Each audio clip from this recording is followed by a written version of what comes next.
سلام، خوش اومدید به اولین ویدیوی آموزش نقاشی پیجم.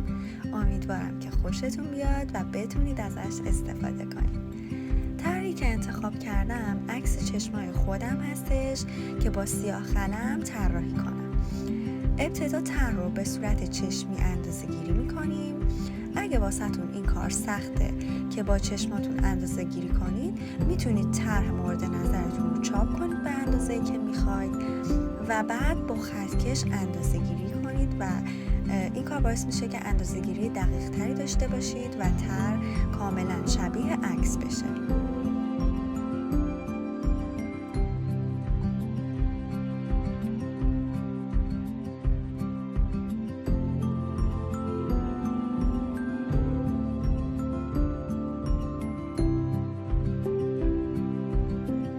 بعد از اینکه طرح کشیدیم میریم سراغ سایه زنی. اول قسمت داخل قرنیه رو که تیره تر هستش با مداد کنته سافت ماریس تیره میکنیم و بعد با قلمو با پودر زغال قسمت هایی که باید سایه بخوره سایه میزنیم. قلمویی که دارم استفاده میکنم تو این کار قلموی صفره، چون که خیلی قلموی ریزیه و برای قسمت هایی که چشم هست خیلی مناسبه.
بعد از اینکه سایه های داخل چشم زدیم از یه قلموی بزرگتر استفاده می کنیم برای سایه های اطراف چشم.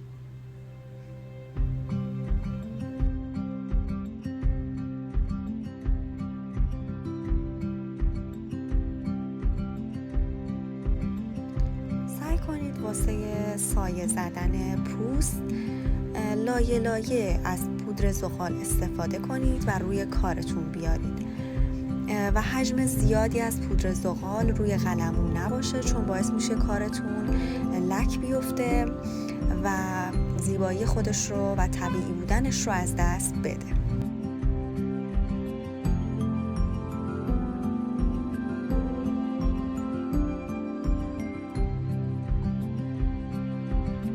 توی این قسمت از مداد کمک میگیریم برای کشیدن خط چشم. وقتی که مطمئن شدیم که خط درسته میتونیم از مداد کنته استفاده کنیم که اون خط چشم رو تیره تر کنیم و بعد با قلمو میتونیم انتهای اون رو تیز کنیم.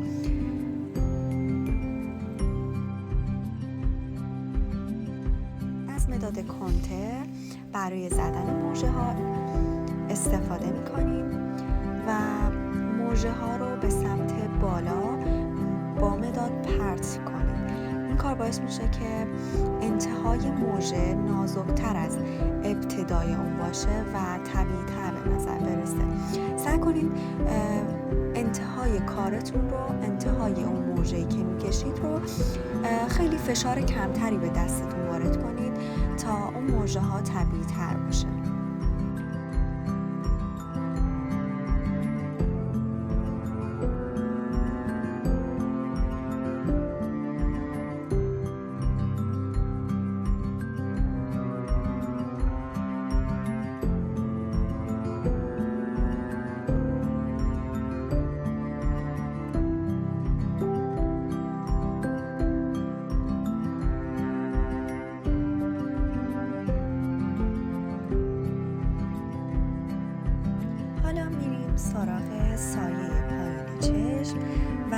پشت پلک که از قلممو زبان گربه نرم شماره 3 استفاده میکنیم.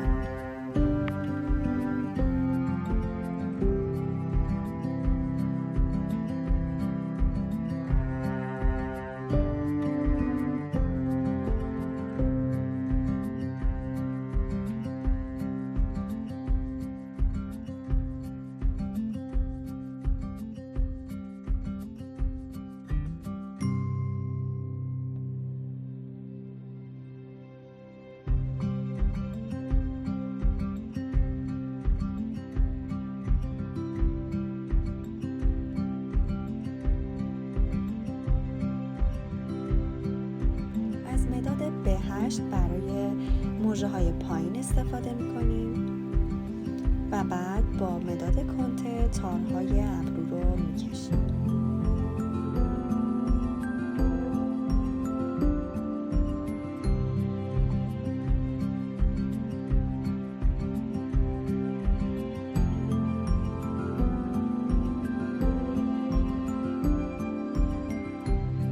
قسمت به فرم ابرو و جهت تارهای ابرو خیلی دقت کنید.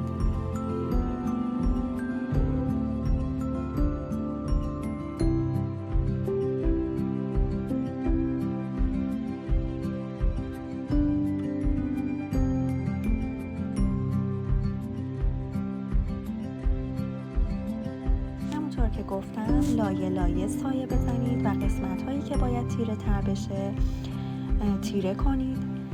با قلموی صفر بالای پلک قسمتی که تیره تر هستش رو سایه میزنید.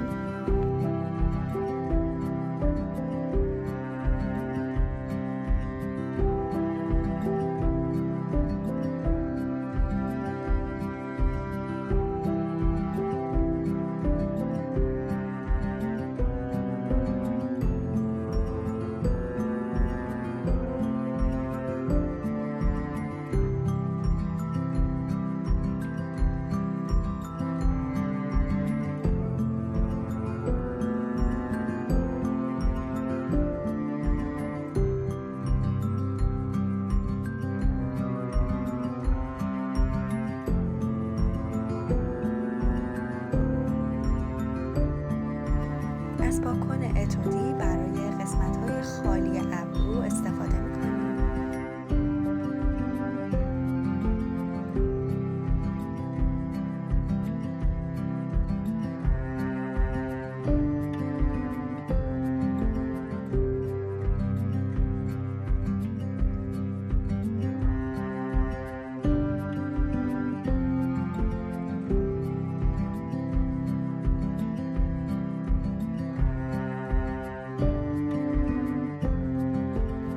سراغ چشم بعدی که همون مراحلی که این چشم انجام شد برای اون چشم هم انجام میدیم.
قسمت از مداد کنته برای کشیدن موها استفاده میکنیم.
شما میتونید برای دور نقاشیاتون از چسب کاغذی استفاده کنید که کارتون رو جذاب‌تر میکنه. امیدوارم که خوشتون اومده باشه از ویدیو. اگه دوست داشتید لایک کنید که انرژی بگیرم واسه ویدیوهای بعدی و حتما ساب کنید که ویدیوهای آموزشی و ولاگ‌های جدیدی قراره بذارم تو پیجم. خدافظ.